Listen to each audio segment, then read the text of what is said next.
السلام علیکم ورحمۃ اللہ وبرکاتہ۔ ناظرین، استقبال ہے فکر و خبر اسٹوڈیو میں، میں رضوان احمد ندوی ملکی اور عالمی اہم اور خاص خبروں کے ساتھ۔ تو ناظرین، آج کئی اہم خبریں ہیں جو آپ کے سامنے پیش کی جائیں گی۔ ایک اہم خبر یہ ہے کہ الیکشن کمشنر کی تقرری کو لے کر سپریم کورٹ نے مرکزی حکومت پر کس طرح کا تلخ تبصرہ کیا ہے، یہ آپ کے سامنے رکھیں گے۔ اس کے ساتھ ہی بتائیں گے کہ اب ہندوتوادی تنظیمیں انتخابات میں اتر گئی ہیں اور انہوں نے کن عزائم کا اظہار کیا ہے، یہ بھی آپ کے سامنے رکھے جائیں گے بات، اور جانیے گا کہ کس طریقے سے چین نے بچوں سے آن لائن گیمنگ کا بھوت اتار لیا ہے اور کس طریقے سے اعظم خان نے اپنا درد بیان کیا ہے، یہ بھی آپ کو سنائیں گے۔ اور ساتھ ہی مزید ملکی اور عالمی اہم اور خاص خبریں ہیں جو آپ کے سامنے رکھی جائیں گی۔ تو تمام تفصیلات کے لیے آخر تک ہمارے ساتھ بنے رہیے گا۔ اور ہاں، ایک بات یہ کہ خبروں سے متعلق آپ اپنی رائے کامنٹ باکس میں رکھ سکتے ہیں اور چینل کو سبسکرائب اور ویڈیو کو شیئر کر کے آپ ہمارا تعاون بھی کر سکتے ہیں۔ تو ناظرین، بڑھتے ہیں خبروں کی تفصیلات کی طرف۔ جماعت المسلمین بھٹکل کا ہی نہیں بلکہ ہندوستان کا ایک قدیم ادارہ ہے۔ ایسا اس لیے ہے کیونکہ اس ادارے نے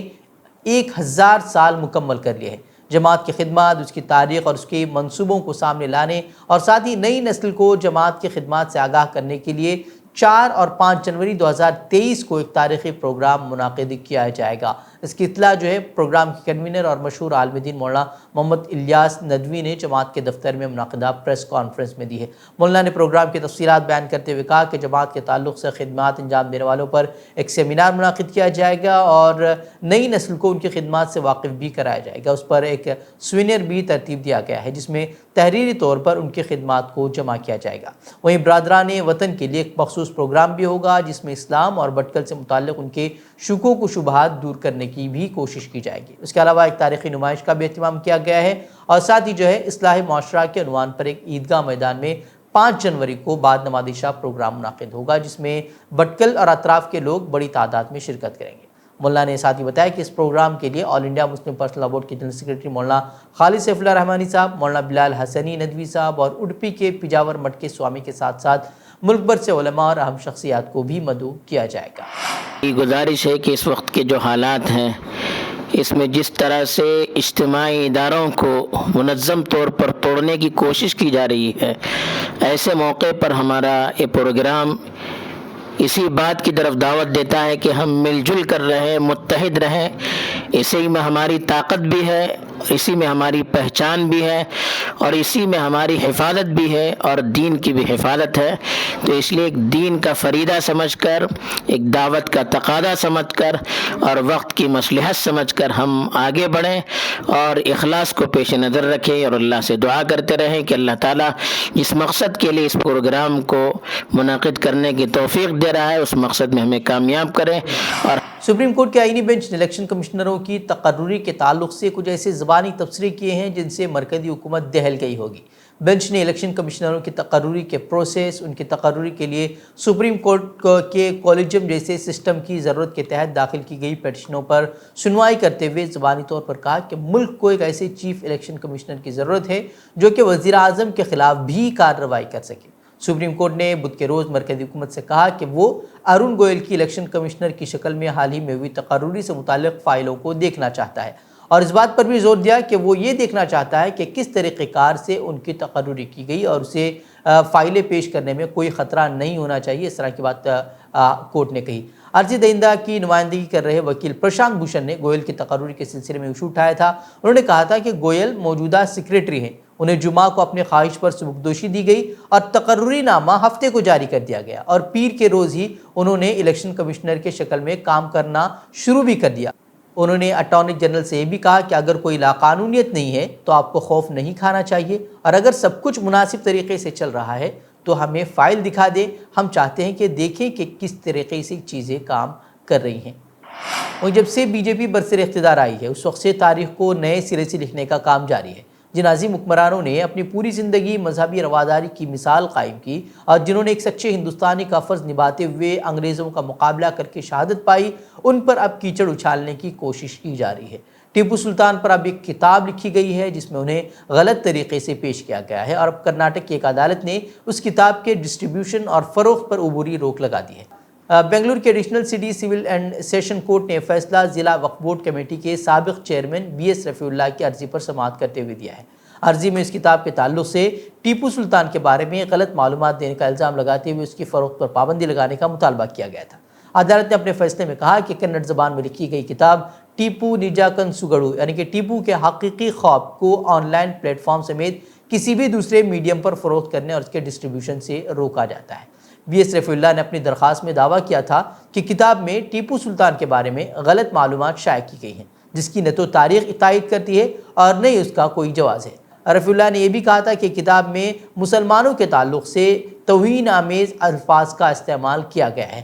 انہوں نے دلیل دی تھی کہ اس کتاب کی اشاعت سے بڑے پیمانے پر بدامنی پھیلنے اور فرقہ وارانہ انتشار پیدا ہونے کا خدشہ ہے۔ تاہم مصنف نے دعویٰ کیا کہ یہ کتاب حقیقی تاریخ پر مبنی ہے اور جو کچھ بھی تاریخ کی کتابوں میں لکھا گیا ہے اور جو کچھ اسکولوں کی کتابوں میں پڑھایا جاتا ہے وہ تمام کے تمام چیزیں غلط ہیں اور جو کچھ انہوں نے لکھا ہے وہی چیز صحیح ہے۔ اتر پردیش میں اب رامپور اسمبلی سیٹ کے لیے ضمنی انتخابات ہونے جا رہے ہیں۔ اہم مقابلہ جو ہے اس میں بی جے پی اور سماجوادی پارٹی کے درمیان ہے۔ دونوں سیاسی جماعتوں کی جانب سے انتخاب میں جیت کے لیے جدوجہد بھی شباب پر ہے۔ ادھر بی جے پی کے رہنما سنتوکھ سنگھ جو کئی برسوں سے بی جے پی میں تھے، بدھ کو سماجوادی پارٹی کے دفتر میں اعظم خان کی موجودگی میں اپنے حامیوں کے ساتھ سماجوادی پارٹی میں شامل ہوئے۔ وہیں اس موقع پر ایس پی کے سینئر لیڈر اعظم خان نے بی جے پی کو نشانہ بناتے ہوئے کہا کہ ہمارے سماج کے لوگ سماجوادی پارٹی میں شمولیت اختیار کر رہے ہیں، انہیں دنیا حقیر نظر سے دیکھ رہی ہے، لیکن ایس پی نے انسانوں کے درمیان دیوار حائل نہیں کی۔ میں بس اتنا کہنا چاہتا ہوں کہ چناؤ آتے ہیں اور چلے جاتے ہیں، لیکن رامپور چناؤں کے بارے میں ایک ایسا اتہاس رچ رہا ہے، ایک ایسے انیائے کا اتہاس جس پر آنے والی صدیاں خون کے آنسو روئیں گی، اور ان لوگوں پر یقیناً حیرت کریں گی جن کے اندر برداشت کس حد تک ہوگی۔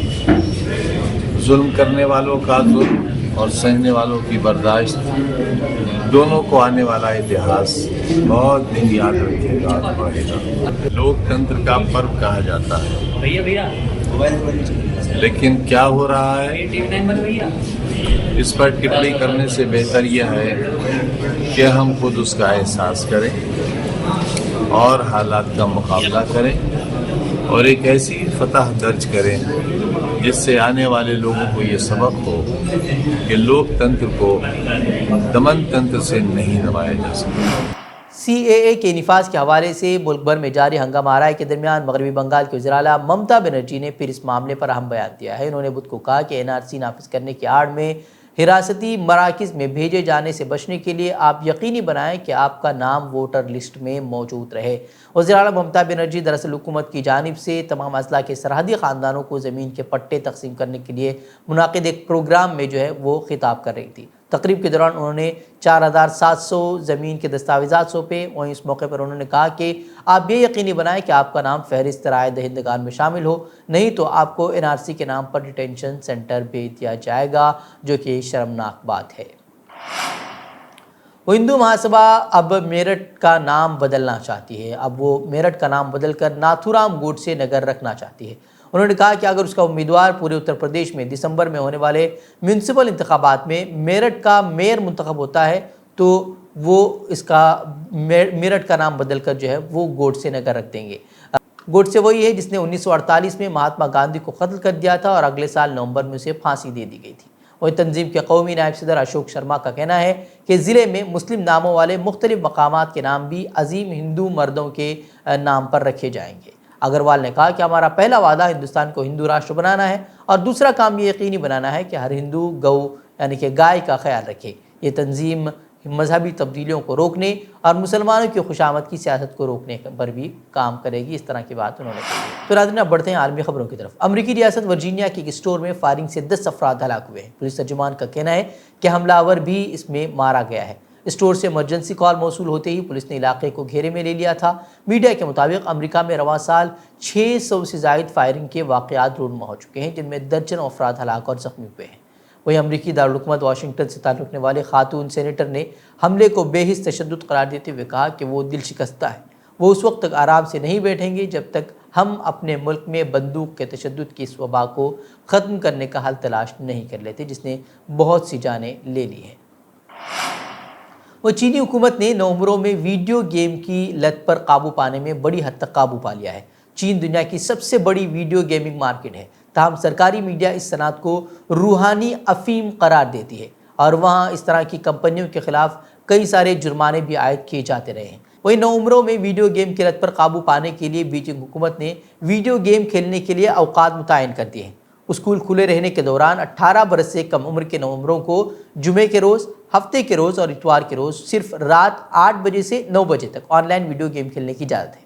چین کی ویڈیو گیمنگ انڈسٹری سے وابستہ اعلیٰ اختیاری سرکاری کمیٹی کی رپورٹ میں کہا گیا ہے کہ گیم کھیلنے کے اوقات متعین کر دینے کی وجہ سے ویڈیو گیم کی لت پر بنیادی طور پر قابو پا لیا گیا ہے اور اب 75% سے زیادہ کم عمر افراد ایک ہفتے میں 3 گھنٹے سے بھی کم ویڈیو گیم کھیلتے ہیں۔ چین میں ویڈیو گیم کھیلنے والوں کو اپنا شناختی کارڈ استعمال کرنا ضروری ہے اور آن لائن گیم کھیلنے سے قبل انہیں اپنا اندراج کرانا پڑتا ہے اور اس بات کی تصدیق کرنی پڑتی ہے کہ وہ عمر کے حوالے سے جھوٹ نہیں بول رہے۔ تو ناظرین، خبریں مزید خبروں کے لیے آپ ہمارے ویب سائٹ www.fikrokabar.com کی طرف رخ کر سکتے ہیں۔ ویڈیوز کے لیے ہمارے یوٹیوب چینل کو سبسکرائب کریں۔ تو ناظرین اجازت دیں، السلام علیکم ورحمۃ اللہ وبرکاتہ۔